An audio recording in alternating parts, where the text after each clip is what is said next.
These are books every creative should read. I broke them into categories. We have things like oral histories for context. We have books about making money, books about fashion, books about world building, marketing, just business in general. We cover the whole gambit. We'll see how many we get through in the video. And we're gonna talk a lot about life along the way. If you have any recs that I didn't cover here, please drop them in the comments so people can see and add them to the list. And I note all of these in the description. I will put all of these in my email newsletter. I'll link it down in the description so you can get links to all of them. Let's lock in. So first of all, why these books? I see a lot of lists that say you should read like The Creative Way, or like a lot of Seth Godin books. And I think reading in general is positive. There's a lot of books I think don't actually make a big difference or aren't necessarily teaching you to think the right way as a modern creative. And so I tried to pick a list of things that I feel really will help shape your mind for the kind of decisions you have to make like in the modern world. And so for some context, I grew up, my parents are teachers. And so I grew up in a house that is like covered in books on every surface. My house is like that as well. So this is just a fraction of the books. For all of the ones I picked, there are a dozen that did not cut it. There's no coffee table books or anything here. This is all for like serious reading. But let's start with kind of branding, marketing, design, and then we're going to go into a bit of like how to think. So this book, like art, if you can get your hands on it, it's actually harder to get nowadays, by Glenn O'Brien, who is a noted advertiser. And he wrote a column in a periodical called Art Forum. And he basically takes a look, a sophisticated, nuanced look at the world of selling things and treats it kind of like the ridiculous beast that it is. Similar to how I do a lot of these videos where I will talk about how ridiculous it is for like X brand to go on a brand trip or this positioning or that. Like he did this in critique format for years. And he did it in a classic era of marketing and advertising where the copy really mattered and where everything was kind of changing and infomercials were happening at the same time. And it's really one of the best glimpses into like advertising thought that you can buy. Similarly, another one that's like a period of the time I feel a lot of brands should read is Emotion by Design. This is from the former CMO of Nike, who breaks down some of the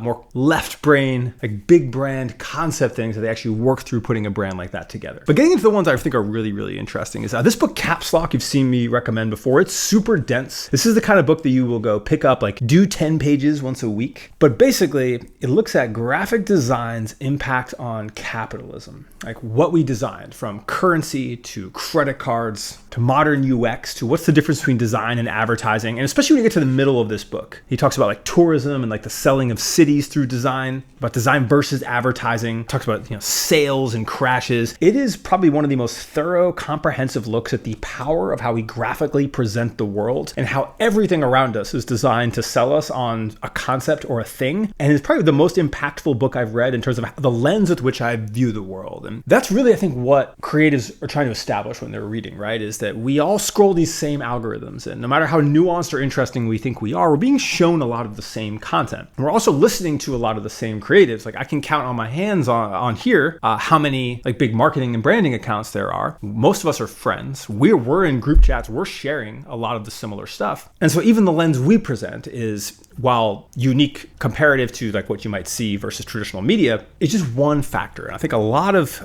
reading these more foundational books helps you build your own lens, how you look at things, like how you can define it. And that's what I'm doing with my own reading. I didn't bring out any of the books I'm reading right now. It's probably a separate video, but I'm reading things specifically to learn how to critically think, because that helps my work as a strategist. But this one, again, is highly recommended. Don't let like the density of the first chunks of this get you down. Literally skip through this book. Like open up any section of page and you're going to find some really interesting nugget. It is an excellent, excellent tome to have on hand. But related, this is an interesting one. This is meaning at work. So a mentor gave this to me when I was really struggling with something I think a lot of creatives deal with, right? And that is you want to do all these creative aspirational things, but then you have to have a job. And sometimes you are good at your job and don't want to lean into it. You want to give up that part of yourself. And that's where I was when I was given this book. Is I had stopped having a more creative life. I've been a musical artist in a previous life. I'd done a ton of graphic design work right after that. I was really leaning into kind of a really creative era. I thought I was gonna have a really creative life. I kind of had fallen out in love with it. And I started to realize I was very good at marketing, like the number side of marketing, providing sales qualified leads, setting up funnels. I just got an Eloqua certified like automation. And I was like, I don't want to love this. I want to love the creative side of things. It's part of my identity. But then this book basically helps you establish context of like the role work plays in our life and like letting it define us or not, and like finding meaning in that, in the human journey. And I think it's something that we all struggle with, especially now in the like quasi work from home or hybrid era. I think we're more crucially aware of the difference between work and not than ever. and whether we love it or not. And this book just gives you a way to digest that. I think is really important. But moving over into more context setting. So one of the things I typically recommend for almost every creative is to look more at like oral histories and compendiums of periods of time. So one of the perfect examples of this is this book Powerhouse. So this is a oral history of CAA. If you're not familiar with oral histories, they will basically go interview like 50 people from a time period and have them tell the story through their own words of all these things that happened. And these people will put together these sprawling, comprehensive versions on this. So there's a famous one about SNL, but this one about CAA. So CAA was basically the talent management agency, creative artist agency, that changed the way Hollywood functioned. And I bring up that one. I also bring up this one. These guys have all the fun, which is basically an oral history of ESPN, and ESPN changing television and changing the way cable worked and basically bullying everyone around because they had sports, and then all the egos and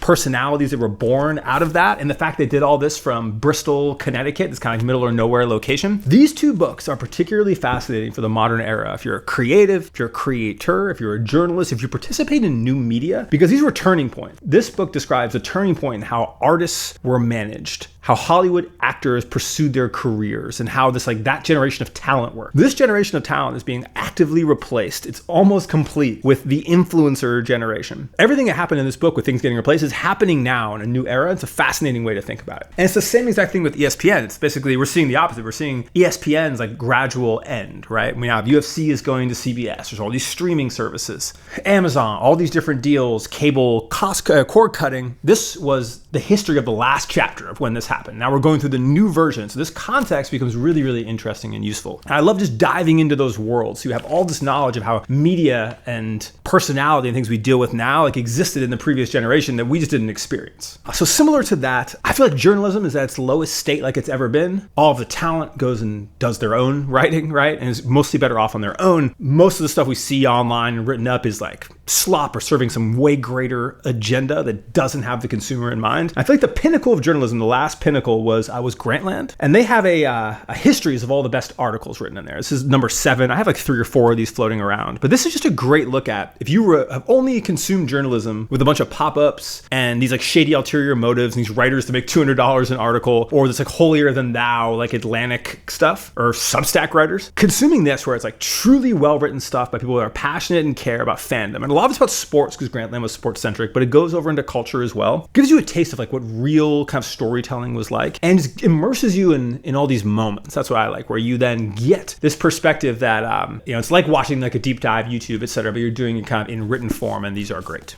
And last one here for anyone that is lost in politics, which is a lot of creatives. I actually read this during the first Trump presidency because my wife, myself, a lot of people around us don't talk about politics on this channel. We're having a hard time, like a lot of people are. We read all these sensationalist headlines all the time. And you're like, oh my God, the world is falling. And it was year 2 of that and COVID and everything. And at some point I was like, this is is this right? You begin to kind of question the reality, the nature of things around you. And I had gone to this book. This is a Hunter Thompson book. Everyone knows him for Fear and Loathing in Las Vegas. He wrote a lot of interesting books. And this is Fear and Loathing on the Campaign Trail, 72. And so he is actually following a far different election, McGovern, this 70s Nixon adjacent era, and writing in his kind of trademark, overdone style. But what this book really showed me and put into perspective was just how crazy that politics and the way people write about politics and interpret it and the way the US has been for so long, that where we're at now is just no different than anything was in the 70s. It was just as bad. People were just as hyped up about it. It was just as divided, just in a very different way. And then seeing someone interpret that. The difference though is that it was interpreted with a level of nuance and writing that is just missing from our political spectrum right now, right? It's like Fox News or CNN and MSNBC, and it's far one way or far the other, and any of the takes on any side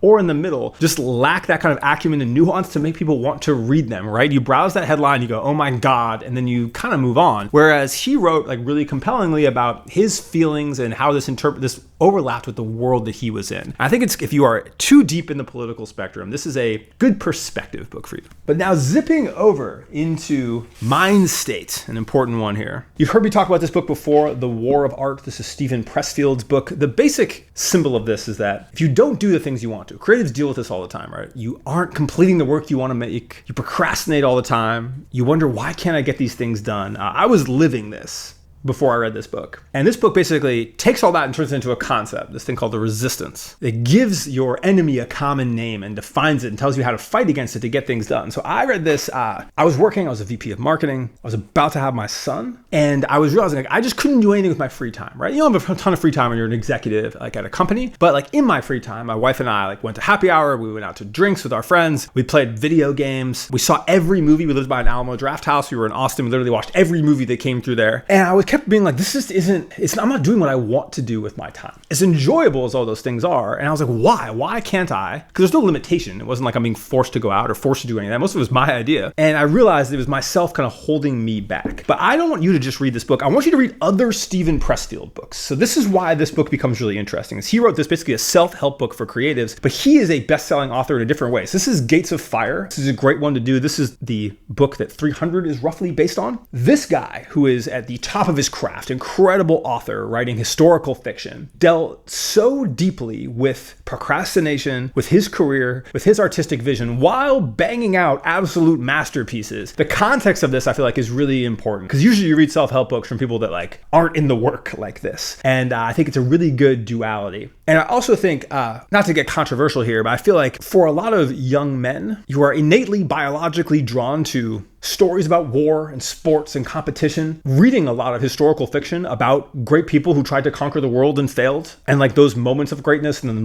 the strength of mind, etc. in the historical fiction context, I think it's just good for your brain. Anyway, so another one, I used to keep a stack of these on my desk. When I was president of this company, we owned a series of stores here in Southern California and some operations in a few states. Had about 200 people working for me at the time, a lot of retail employees. And I would keep a stack of this book called The Obstacle is the Way on my desk for whenever anyone complained, basically. We had a culture of not complaining, a culture of doing the most. It had its ups and downs, I'll put it that way. But for every one of the decisions we were dealing with at that time, we were in an extremely competitive industry. The answer to all of them was the obstacle is the way. And this is a really useful thing for every creative to get through their brains. That thing you don't want to do, oh my God, I don't want to get on the phone. I'll do anything with my business except to get on the phone with clients. I don't want to sell. Or, I'll do anything. I don't want to put my face on videos, another good one. But there's these objections people have. I'll do anything but that. And what this book will teach you is that the answer, every time you feel that way, every single time you're I'll do anything but that, the answer to you're seeking is to do that thing. It's a crucial mind state shift. The important thing for this with me was sales. So as I mentioned earlier, in my career, I'd gotten really into providing leads in the sales process. I knew I was really good at it. I could quantify it, knew ways to generate it, understood how doing that through ads and email and cold and all these things. But I didn't want to sell myself. I didn't want to sit on the round robin with the sales team. I thought I was basically better than a salesperson. And the answer was I'm not. And also once I started getting in the mix of that and started selling, when we had a period when we had a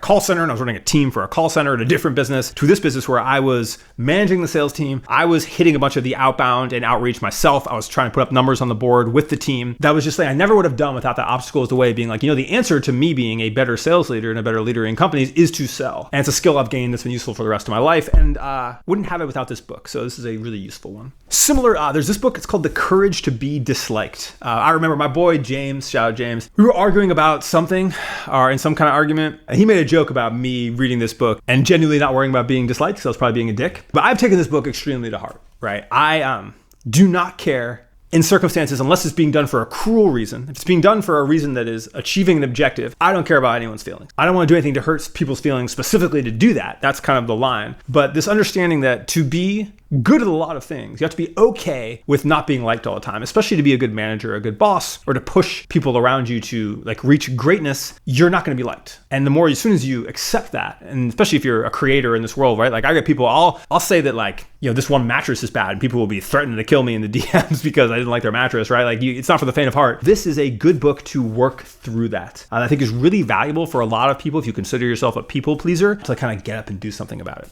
The last kind of mind state book is this book, The 4-Hour Workweek by Tim Ferriss. This is not a good book to read if you're trying to achieve the objective. You will not work a 4-hour work week after reading this book. It's not good at that.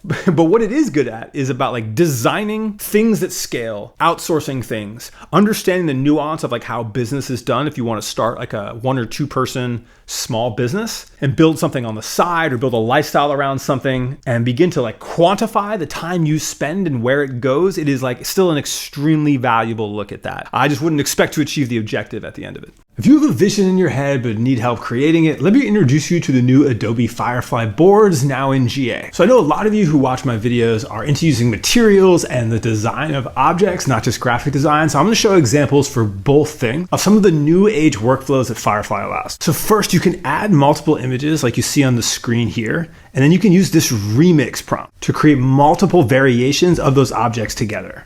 So I did this and came out with these two that I like to literally just take this thatch pattern and apply it to this chair. And this is great to add a design to a mock-up, to visualize things in different materials. But you can also create pretty great collateral for reference as well. So for instance, I took this one and I did a generate video. You can actually select your model in here. So you can select from the Firefly video model, which is commercial safe. And they have a bunch of popular models you can choose from. But my prompt was an orbit shot wrapping around the chair smoothly and slowly. And from there, we generated this video that you see here, where I'm actually just taking one of these mock-ups and bringing it to life. But another function I know my graphic designers will love is if I click edit in here in a board, I can click the edit text in image that is in beta. And it is going to find all of the text inside my image. And I'm able to go, I can select any of the text that was in here, including this one that was behind my head. And I'm gonna go pirates instead of social. And it is going to match the font and update it even without having any of the original file. And there are tons of really fun uses for that I know all my designers will think of. And you can easily sync things that you create from this into Adobe Express or other Creative Cloud apps. So if you want to experiment bringing your ideas to life and try out a bunch of these other features, you can learn more about Adobe Firefly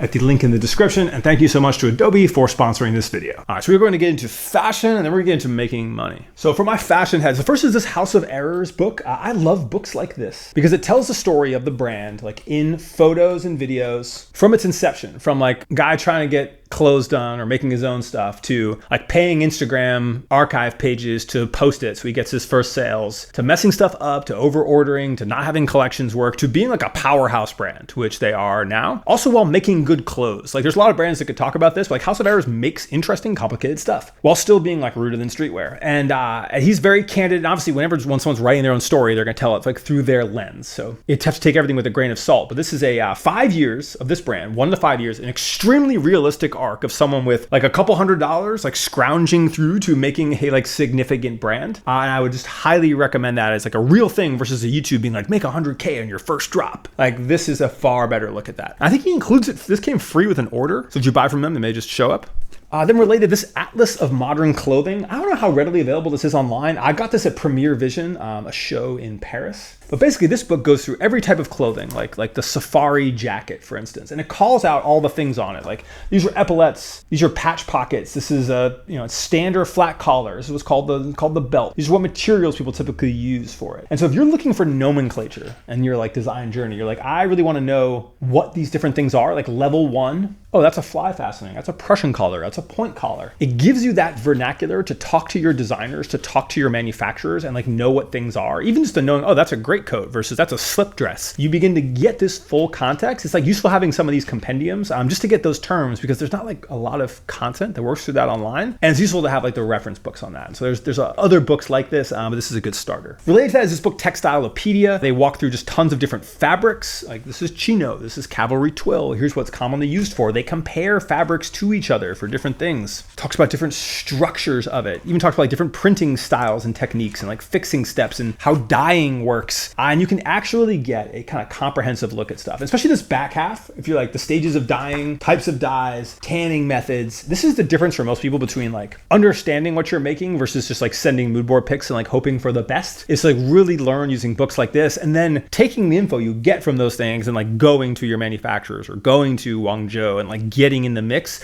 It's super helpful. Switching over to making money. I know a lot of creatives are afraid of money making and business books. They don't want to read them. They're not like tasteful, and lack of a better term, but really what they need, the most important thing for most of those people is to be reading more books about making money. So the first, people are gonna hate me for saying this, but the $100 million offers by Alex Hormozi changed my life, will probably change yours. And the reason this book is important is it teaches you how to structure what you sell. So a lot of creatives want to do freelance work. You want to design, you want to do creative direction, doing social media management, you make websites, whatever. You sell a freelance thing thing, or you just sell the fact that you're available for whatever. This book teaches you how to package that into a buyable thing people want to get and repeat that allows you to sell an offer versus just a regular service. And he basically has ran through every piece of sales psychology, from guarantees to extras to whatever, that actually get people to buy things. And if you just take this book and you can follow everything and probably destroy it, but just, if you follow like half of it, you're going to sell better than 90% of creatives. And it's just a really useful book. This is like the third copy I've gotten because I've given them away. But there's a reason why he is so popular, and that's because he started by giving like extreme value. And this is an extremely valuable book. Similarly, if you are a creator and you're trying to get brand deals, but also this applies for basically everything. Same thing for creative work. This book's Sponsor Magnet by Justin, former Cut 30 grad. Justin, shout out the gang. He teaches you how to get brand sponsorships, how to reach out to them, how to prepare yourself for them. This book is an excellent example. He goes through scenarios and sales and basically that like art of selling yourself. If you don't have a manager, if you're just trying to think through more of how do I get money from my online audience, excellent one. Related on the business side, ones I think are especially useful for creatives. Becoming Trader Joe's. This is a business we all know, we all appreciate, but every decision made at Trader Joe's happens for like a critical reason. From the packaging design to the pricing structure to the way the stores are laid out to their compensation. This is an immaculately thought through business from a positioning perspective that has honed in to win through a culture of that. And I think a lot of marketers would do really well to